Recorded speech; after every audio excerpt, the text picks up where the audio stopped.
Hi guys, good afternoon and it's Ams Gallardo again, ang inyong amiga. So for today's video guys, atong i-share or ako i-share sa inyo ang atong parcel nga niabot, no. So gamit kay nako na siya sa akong trabaho as a caregiver, no. So it's 501.48.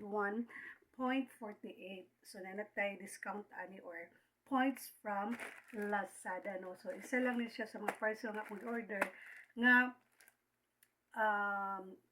gihuna-huna na ako kung magamit ba na ako ni siya or dili, importante ba ni or dili. So karon guys, atong i-open and then isa tawag ano guys, nara siya guys, atong i-reveal kung ano sa ni siya guys, no. So atong i-open.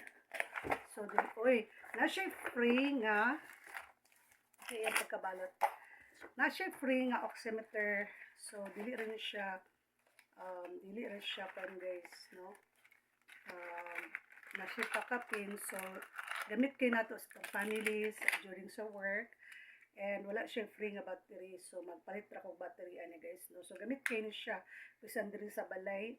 Although naanak ko ay napalit na digital BP apparatus pero para to kay sa akong papa, no.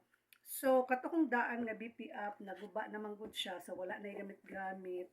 So nagpalit ko og bago. This is aneroid sphygmomanometer, no. So remembrance ni pwede gid na ko ni siya gadala-dala jud ko BP app guys bisan asa ko ma-assign. Pero mo lagi to kay naguba na. So ato siyang nagpalit ko bago, no. So nara siya guys, na siya stethoscope and iyang pump, no. And then pero gamiton ako ang stethoscope, nara siya guys. And also very good kay na iyang mo ni akong gipangita nga pangtuli, no. So kung kailangan nato siya i-adjust kung ang iyang kaning manometer is si tawag ani kanang wala na siya nadto sa iyang sa zero, no. So nindot jud na ay yabi ni siya. So thank you kaayo kay naa yabi, no, kay napo ko i-fix ni isa ka sphygmomanometer nga need na ko og yabi. And happy ko kay I have my own BP app, diba? Hindi man jud importante nga mahalon siya nana.